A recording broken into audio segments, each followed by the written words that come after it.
এই গল্পের সাথে বাস্তবের কোনো মিল নেই। এই গল্পটি নির্মিত করা হয়েছে শুধুমাত্র বিনোদনের জন্য।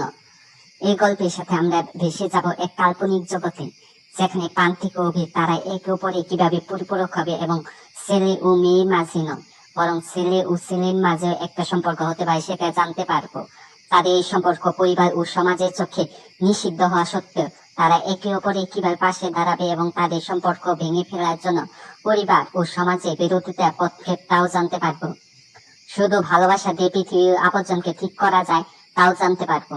তাহলে প্রান্তিক ও অভি ভালোবাসাময় জগতে ডুব দেওয়া যাক। গল্পের নাম এক তুমিতে আসক্ত, পর্ব ৮। লেখক নীল। আবেশ ভাই, তুমি কাউকে ভালোবাসো? প্রিয়ন্তীর কথায় আবেশ ট্রাউজার পকেটে এক হাত রেখে কপির মগে চুমুক দিতে দিতে বাইরে প্রকৃতির দিকে তাকিয়ে বলল, না, তেমন কাউকে মনে ধরেনি। প্রিয়ন্তী আবেশের কথায় ফুরন কেটে বলল, মনে ধরেনি বলো না, আসল মেয়েরা তোমাকে পাত্তা দেয় না, তাই তো শুনতে পেলাম ওই ছেলে বলছিলে। প্রিয়ন্তীর কথা শুনে আবেশ চোখ গরম করে তার দিকে তাকায়। প্রিয়ন্তী আবেশে এমন ভাবে তাকানো দেখে বলল, না মানে? হ্যাঁ, আম্মু আসছি। মায়ের মিথ্যে ডাকার অজুহাতে প্রিয়ন্তী তৈ করে আবেশের দিকে তাকিয়ে দাঁত কেলিয়ে কোন রকম পালিয়ে চলে গেল। প্রিয়ন্তী যেতে আবেশ ফিক করে হেসে ফেলে। ছাদের রিলিংয়ে ধরে দাঁড়িয়ে আছে অভি। কাঁধে কারো হাতে স্পর্শ পেতে চমকে পিছনে তাকালো সে। তাকাতেই দেখলো প্রান্তিক প্যান্টের দু পকেটে দুই হাত দিয়ে দাঁড়িয়ে আছে তার দিকে তাকিয়ে। অভি এক পলক প্রান্তিককে দেখে আবার গাল ফিরিয়ে আনমনে পকেটের দিকে তাকিয়ে রইল। প্রান্তিক অভির পাশে রিলিংয়ে হাত দিয়ে দাঁড়িয়ে বলল, মন খারাপ? কেন? মা বাবা আর বোনকে অনেক মনে পড়ছে। যাবে গ্রামে? সামনে তো এক্সাম, দেরি আসছে। এর ভেতর চলোই না আমি, আবেশ, প্রিয়ন্তী আর তুমি গিয়ে একবার ঘুরে আসি। প্রান্তিকের কথায় অভির চোখ দুটো চকচক করে উঠল। তার চোখ বলছে সে আনন্দিত। আচমকা প্রান্তিক অভির গালে ধরে কপালের সাথে কপাল থেকে ফিস ফিস করে বলল, এই উজ্জ্বল চাহনিটাই তো সবসময় দেখতে চাই। সবকিছু এত আচমকা ঘটে গেল যে অভির বুঝতে কয়েক মিনিট সময় লাগলো। অভি মাথা নিচু করে বিদ্যুৎ গতিতে নিচে চলে গেল ছাদ থেকে। প্রিয়দর্শনী, আমিটা একদমিতে আসক্ত, তাই হাজার ফুলের মাঝে আমার তোমাকেই চাই। বুকে এক হাত রেখে মুচকি হেসে কথাটা বলল প্রান্তি। বাবা, তোর কিছু লাগবে? না খালামণি, কিছু লাগবে না। তোমাকে কাজে একটু হেল্প করি? না না, দরকার নেই বাবা, তুই গিয়ে সুপাই বজ্জা। ও বিরক্ত নিয়ে মনীষা চৌধুরীকে বল, সারাদিন তো বসে আসছে খালামণি, করি না একটু হেল্প? মনীষা চৌধুরী হেসে বললেন, আচ্ছা বেশ, আয় দেখি। একটু গরম পানি বসাতো, আমি রুটি বেলবো। অভি গরম পানি বসাতে যাবে এমন সময় রান্নাঘরে এক বিকট আত্মনাদে চিৎকার ছুটে আসে বাসার সবাই। তোমাকে কে বলেছে রান্নাঘরে যেতে? চিৎকার দিয়ে কথাটা বলল প্রান্তিক। প্রান্তিকের ধমকে অভিসহ সবাই চুপসে যায়। আবেশ পাশ থেকে বলল, উফ প্রান্তিক, তোকে না নিয়ে আর পারি না। দেখছি ছেলেটা হাত খানিকটা পুড়ে গেছে, ব্যথায় ছেলেটা কষ্ট পাচ্ছে, তার মধ্যে তোর এমন করতেই হবে? পাক কষ্ট বাড়তে কি কাজের লোক নেই? আর ও তো ছেলে রান্না করে কাকে খাওয়াবে? আবেশ বলল, না প্রান্তিক, আজকের যুগে তোর এই কথা বেমানা।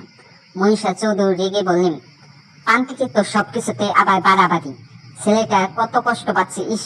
প্রান্তিক চোখ শক্ত করে তার মায়ের দিকে তাকিয়ে বলল, গ্যাস অন ছিল কেউ জানো না? আজ না হয় অবির এমন হয়েছে, কাল যে এত অসতর্কতার জন্য অন্য কারো এমন হবে না তার কোনো নিশ্চয়তা আছে? প্রিয়ন্তী ভাইয়ের সাথে সহমত প্রকাশ করে বলল, আম্মু, ভাইয়া তো ভুল কিছুই বলেনি। প্রিয়ন্তী অবির পাশে বসে বারবার মাথায় হাত বুলিয়ে দিচ্ছে আর বলছে, বেশি কষ্ট হচ্ছে তোর, তাই না অভি? কাঁদিস না, ঠিক হয়ে যাবে। এই তুই আমার দিকে তাকা, দেখ আমি কান্না করতেছি কিনা। প্রিয়ন্তী অভির কথা শুনে মুখ চেপে হাঁটছে। প্রান্তিক অভির দিকে তাকাতে ভেতর রুহটা কেঁপে উঠল। অভি ছোট বাচ্চাদের মতো কান্না লুকাচ্ছে। গ্রামে থাকলেও অভির মা বাবা তাকে তেমন কিছু করতে দিত না, তাই তো ছেলেটা বাইরে গিয়ে খেলতেও পারে না। ও এই সব তেমন অভ্যস্ত নয়। রুম থেকে একে সবাই যেতে প্রান্তিক অভির দিকে স্বাভাবিক চোখে তাকিয়ে তার মাথায় হাত বুলাতে বুলাতে বলল, কে বলছে তোমাকে কাজ করতে অভি? কোনো কিছু দরকার হলে তো রূপা আপাকে বলতে পারতে। প্রান্তিকের কথা শুনে অভির কান্না থেমে যায়। প্রান্তিকের কথার মধ্যে অন্য এক ধরনের অভিমান আছে, তা যেন বোঝাই যাচ্ছিল। অভি নিশ্চুপ হয়ে বিছানায় অন্যদিকে ঘাড় ঘুরিয়ে নিল। প্রান্তিক আদর স্বরে বলল, খুব কষ্ট হচ্ছে হাতে, তাই না? ঠিক হয়ে যাবে আবেশ, মেডিসিন লাগিয়ে দিয়েছে, তোমায় চিন্তা করতে হবে না। এইটা বলে প্রান্তিক নিজের রুমে চলে এলো। দরজা লাগিয়ে এতক্ষণ চেপে রাখা কান্না চোখ দিয়ে বেয়ে পড়তে লাগলো। ছেলেটা এতক্ষণ কত কষ্ট করে যে ভেতরে চাপা কান্নাটা অভির সামনে কন্ট্রোল করছে একমাত্র সেই জানে। প্রান্তিক ফোনটা টেবিল থেকে নিয়ে একটা হাসি মাখা পিক হাতে বোলাতে বোলাতে বলল, এক তুমি তো আসক্ত হৃদয় হরণী। আবেশ ভাই, ও আবেশ ভাই, তুমি এমন কেন গো? সারাদিন চুপচাপ থাকো। উফ প্রিয়, তাহলে কি তোর মতো বকবক করবো? আবেশের কথায় প্রিয়ন্তীর হাসি মুখটা কালো হয়ে গেল নিমিষে। আবেশে তা চোখে এড়ায়নি। আবেশ হাঁটুতে বালিশ নিয়ে কম্পিউটারে কাজ করছিল। হঠাৎ এসে প্রিয়ন্তী হাজারটা প্রশ্ন শুরু করলো। এরপরে এই অবস্থা। আবেশ কম্পিউটারটা বন্ধ করে টেবিলে রেখে বালিশটা বিছানায় সাইড করে প্রিয়ন্তীর সামনে এসে তার টুটনিতে ধরে বলল, উমা পিকনির মুখ অফ হয়ে গেল কেন? প্রিয়ন্তী নিশ্চুপ। আচ্ছা বাবা, সরি, এবার তো একটু কথা বল। প্রিয়ন্তী কোনো কথা না বলে গালে ফুলিয়ে চলে গেল আবেশের রুম থেকে। আবেশ পড়ল মহা বিপদে। এখন সে কি করবে? আবেশ চায় না তার জন্য কেউ মন খারাপ করুক, কিন্তু সে তো প্রিয়ন্তীকে দাগিয়ে দিল। আবেশ দুই হাত চেপে ভাবলো, না, কিছু একটা করতে হবে। আম্মু, আমরা সবাই সেনাই ছুটতে যাব। প্রান্তিকের কথা শুনে মনীষা চৌধুরী আর ফরহাদ চৌধুরী খাবারে থালা থেকে দৃষ্টি সরে প্রান্তিককে বলল, আমরা মানে? আমরা মানে আমি, অভি, আবেশ, প্রিয়ন্তী। কেন যাবে? ঢাকায় তো কত সুন্দর সুন্দর ঘোরার জায়গা আছে, কিন্তু আমরা সবাই গ্রামে ঘুরতে চাই। ঠিক আছে, তোমরা যা ভালো বুঝো। এটা বলে ফরহাদ চৌধুরী আবার খাওয়ার মন দিল। অভি চুপচাপ খেয়ে যাচ্ছে। কেউ একজন যে তার দিকে একভাবে তাকিয়ে আছে তা তো খেয়ালই নেই ছেলেটার। এই প্রিয়ন্তী, তুই এত চুপ কেন রে? আবেশের কথা শুনে প্রিয়ন্তী পাত্তা না দিয়ে এক মনে খেতে থাকলো। প্রান্তিক আর অভি তাকালো প্রিয়ন্তীর দিকে। সত্যি অন্য সময় তোর নাই, আজ প্রিয়ন্তী চুপচাপ। অভি ভাবলো, প্রিয়, আবেশ ভাইয়া কিছু জিজ্ঞেস করছে তো কি? জিজ্ঞেস করলে করুক, আমার কি? এইটা বলে প্রিয়ন্তী খাবারে হাত ধুয়ে চলে গেল। অভি বুঝলো না প্রিয়ন্তীর কি হয়েছে। প্রান্তিক অভির দিকে একটু তাকিয়ে ফিক করে হেসে দিল। অভি ভ্রু কুঁচকে বলল, কি হলো ভাইয়া, হাসছেন কেন? কই হাসলাম? আর হাসি এমনটাই চলে আসছে তোমার ফেস দেখে। অভি দাঁত কটমট করে কি যেন বিড়বিড় করতে করতে উঠে চলে গেল। এরপর প্রান্তিক আবেশের দিকে তাকিয়ে বলল, কি হয়েছে বলতো? প্রিয় তোর সাথে কথা বলছে না কেন? উফ, তোর বোন না এমন তো করবি। এটা বলে আবেশও চলে গেল। প্রান্তিক দুই হাত উঠিয়ে বলল, যাক বাবা, আমার বোন এমন করলেও আমার দোষ। অভি নিচে নামছে আর হা করে তাকিয়ে আছে সবাই। হলুদ শার্ট আর জিন্স, কত সুন্দর লাগছে ছেলেটাকে। মিসেস মুনিশা অভিকে জড়িয়ে ধরে বলল, মাশাআল্লাহ, আমার সেটাকে কত সুন্দর লাগছে। পাশ থেকে প্রিয়ন্তী বলল, বারে এখন সব প্রশংসা অভি পাবে বুঝি। মিসেস মুনিশা হেসে প্রিয়ন্তীকে জড়িয়ে ধরলেন। প্রান্তিক এক মনে তাকিয়ে আসছে অভির দিকে। ভাইয়া চলো যাই, ভার্সিটিতে তাড়াতাড়ি যেতে হবে আজ। প্রিয়ন্তীর কথায় কোনো হেলদোল নেই প্রান্তিকে। প্রিয়ন্তী হাত দিয়ে তরি বাজাতে লাফিয়ে উঠল প্রান্তিক। বলল, কি হয়েছে? মন কই থাকে তোমার ভাইয়া?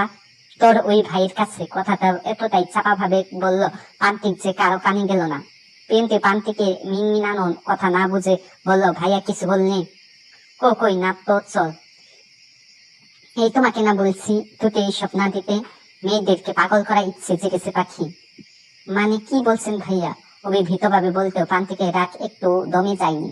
প্রান্তিক এখন এমন কাজ করলো যা অভি কল্পনাও করেনি। অভি কিছু বলতে যাবে তার আগে প্রান্তিক দেহের সাথে অভি হাত চেপে ঠোঁটের সাথে ঠোঁট মিশিয়ে দেয়। অভি প্রান্তিকের এই কাজ সে হতবাক। প্রান্তিক অভির ঠোঁট দুটো ছেড়ে নিজের ঠোঁট মুছতে মুছতে বলল, এখন ঠিক আছে। ঠোঁটে কোনো আলগা আটা ময়দা নেই। অভি ঘৃণায় চোখ অন্যদিকে চোখ সরিয়ে নেই, চোখে পানির তার। প্রান্তিক বাঁকা হেসে ধনকে ভাব নিয়ে ঠোঁটে হাত দিতে দিতে চলে গেল অভির কাছ থেকে। অভি, তাড়াতাড়ি আয়, ক্লাস শুরু হবে বলি। প্রিয়ন্তী ডাকে অভি তাড়াতাড়ি দুই উষ্ণদের ঠিক করে নে। প্রান্তিক, তোর কি হয়েছে বলতো? তোর মনে হয় না অভির জন্য তুই কেমন জানি হয়ে যাচ্ছিস?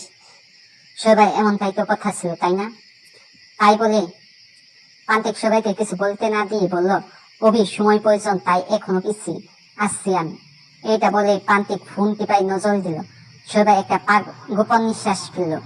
একমাত্র সবাই প্রান্তিকে একটু বেশি ক্লোজ, তাই তো সে সবটা জানে।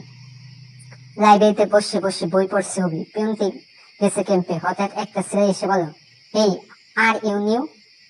জি ভাই, আমি নিউ। অভি খেয়াল করে দেখলো সেটার সাথে আরো কয়েকটা ছেলে আছে। তা কেমন ভাবে যেন তাকিয়ে আছে। ওই ছেলেগুলোর মধ্যে একটা ছেলে বলল, আমি নিশাদ, তোমার 2 বছরের সিনিয়র ক্লাস। অভি হেসে বলল, ও আচ্ছা, তোমার একটা কাজ করতে হবে। অভি ঘাবড়ে বলল, কি কাজ ভাইয়া? নিশাদ কেমন একটা হাসি দিয়ে যেন বলল, আরে ভয় পেও না, কাজটা একদম সহজ। এরপর নিশাদ আর ওর বন্ধুরা ব্যাগ থেকে যা বের করলো তা দেখে তো অভির তো পায় হকচকিয়ে যায়। অভি মনে মনে বলেই ফেললো, আল্লাহ, এবার এই সব কাজ থেকে আমাকে রক্ষা করে নিও, প্লিজ প্লিজ। আজ এই পর্যন্ত। পরবর্তী গল্প শোনার জন্য আমার চ্যানেলটি সাবস্ক্রাইব করে রাখবেন, লাইক করবেন, অবশ্যই কমেন্ট করবেন। ধন্যবাদ।